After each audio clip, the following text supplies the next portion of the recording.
First, I'd like to thank Roy for giving a perfect introduction and background to what I want to talk about. I couldn't have hoped for a better briefing. Thank you.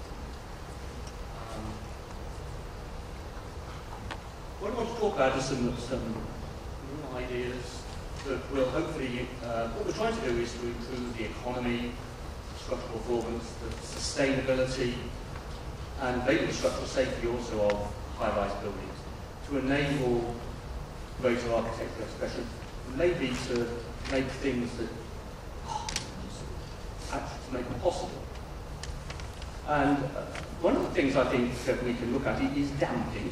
I'm going to talk quite a bit about damping, and minimising the static wind loads by looking at shapes, as we were talking about, and then performance-based seismic design, which I spoke about this morning, but I'm going to show a couple of examples of in practice. And, you know, as we know, as we build taller, lighter, more slender, dynamic wind effects start to govern design. And to put the loading into context, it may be that we double the effective forces on the building by the dynamic, by the resonance, and occupant comfort. This is just a reworking of the equation for crosswind acceleration in the National Building Code of Canada. And it turns out that response goes up as now 3.3 to the wind velocity. So to get your wind climate right would be very helpful to you, very sensitive wind speed. But on the bottom of that equation, the perceptibility is inversely proportional to the square root of the product of the mass, the stiffness, and the damping. That just comes out of the equation. So if you want to halve your perceptibility, you've got to increase that product of mass, stiffness, damping by a factor of 4. So if we start thinking about increasing mass and stiffness by a factor of 4, you can see that that's really quite a challenge. But maybe let's think about increasing the damping by a factor. So we can reduce perceptibility by mass and stiffness, means bigger members, more weight, bigger foundations, less floor area, and at the end of the day, greater cost. Or we can increase the damping, and it's quite conventional to use tube mass or tube liquid dampers at the top of the building to increase the damping. The Japanese in particular got a lot of active control devices, which are quite expensive, but you can get more reduction for a given amount of mass with an active control device. Or you can use viscous or viscoelastic dampers within the structural system. That's what I'm saying we should think about. So before we try to put any artificial damping into the building, how much damping is there to start with, and where does it come from? Well, it comes from a number of places, but as we build taller and taller, it comes down to the basic hysteretic damping and material damping of the basic structural material. And although there is some dissipation in cladding and fit out and joints and things, that becomes less and less important as you go higher and higher, because your structural elements just get so big that what they do dominates the overall damping. And people say, well, damping increases with amplitude, doesn't it? Well, these very low damping measurements that people are coming up with are all to do with only a 6 more amplitude. But here are 3 recent measurements where the damping was evaluated at various stages of windstorm. And you can see the lower 2 curves, and the bottom graph there is acceleration in milligauge, so we're talking about very significant accelerations here. The damping is plateauing at about 0.5% of critical. And on the upper chart, the damping is actually decreasing as you move up. And that's perfectly explicable. If you say quite a lot of the damping is coming from frictional dissipation in the cladding systems, for example, it's theoretically absolutely expected that contribution will decrease as the amplitude increases. So I would say, well, maybe we're converging there. All those buildings maybe are converging to somewhere around 0.5, 0.6% of critical. And if you plot, there's an excellent study done by Tamura and his colleagues in Japan, where he's done high-quality measurements of many buildings. We've here added some more measurements on some other recently published data. And you can see that down the bottom there, irrespective of the building height, the damping might be as low. There are measurements down at 0.3% of critical. And as you get up above 200 metres, 300 metres, all the measurements are below 1%. And actually, if I were designing a building, I would be thinking about 0.5% of critical probably as being an appropriate amount of damping. This is what the measurements show, and they're not measurements necessarily at only this small amplitude. And there's a theoretical model you can put together if you believe it's a combination of material damping and frictional dissipation, which will give you exactly the trend the measurements show, and we're working on that at the moment. So, modern high-quality measurements show that damping in a high-rise building is likely to be 0.5 to 0.8%, I would say. But people are still saying it's 1.5 to 2%, and they're doing the calculations on that basis. And I think we're possibly stalling up some significant problems for the future in terms of comfort. So the traditional approach for high-rise building it's really focused on stiffness. So what we do is we design for strength and stiffness for these dynamically enhanced loads, and then we provide, if we've still got a problem with occupant comfort, we provide a tuned damper at the top of the building, a tuned mass damper or liquid damper, which might give us the equivalent of 3 to 4% damping. So one or two jobs have focused my thought in the direction. We saw this building this morning, the London Millennium Tower, didn't get planning permission, but we did a lot of studies on it. And we did the normal thing, we designed it, made it reasonably stiff, did the wind test, and found that the accelerations were too high. So we looked at here what we have to do to reduce the accelerations to 60% of the value they were by increasing the size of the structure.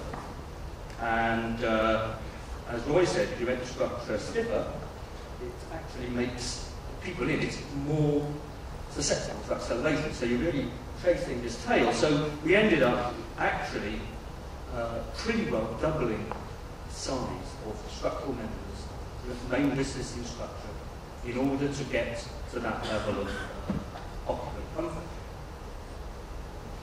£18.5 million. We went out to tender for some dampers, and they came in between 2 million and 5 million.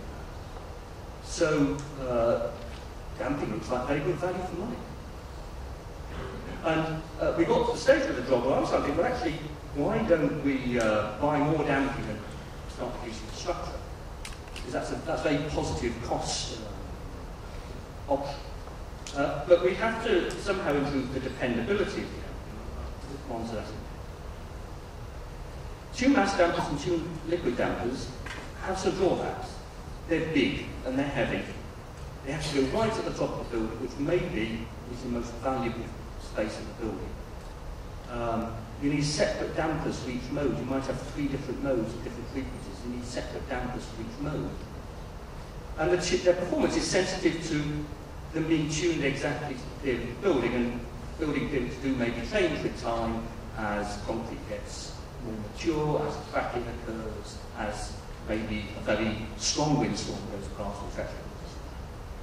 And I'm not aware of anyone who has used tuned dampers to reduce design forces.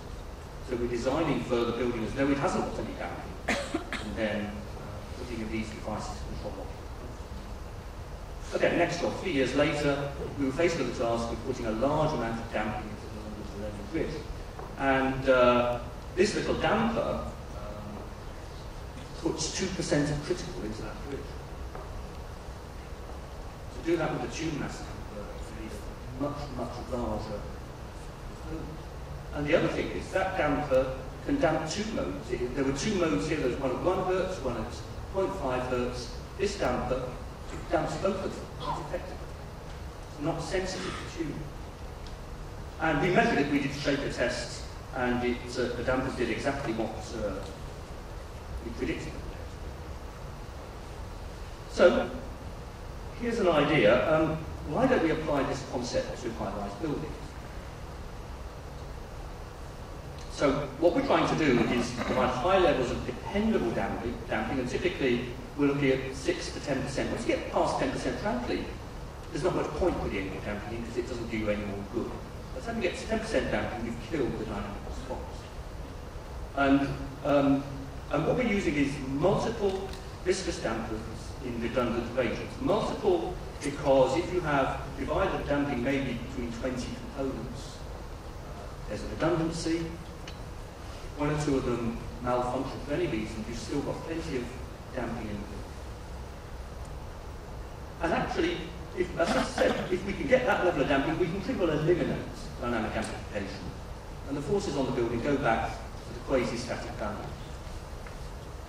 And if we believe in the redundancy and reliability of these systems, we can start to reduce structure and foundation. So instead of damping being an expensive thing you add on at the end, where it doesn't quite work, actually it becomes something that ultimately makes the building cheaper, more cost-effective. That's really the drive. This is one example of how you can implement it. And traditionally, we've used outriggers in buildings to increase the stiffness of the building, trying to get more stiffness. But it turns out that if you don't connect the outrigger to the columns stiffly, but connect it via vertically acting viscous dampers, that's much more valuable. This is the way in which it can be applied. The outrigger moves relative to the floors, so you have to have a little wall, architectural wall to each side of the outrigger. And this just shows how it could be implemented in a high-rise building. And the building I showed this morning, the building in Manila, this is what we're doing. It's a perfectly conventional building with double height concrete outrigger halfway up the building. Instead of connecting it rigidly to the column to give us maybe 30% or extra stiffness, we're not. We're not getting extra stiffness, but we are getting 6 to 8% damping. We're providing it through a multiplicity of components.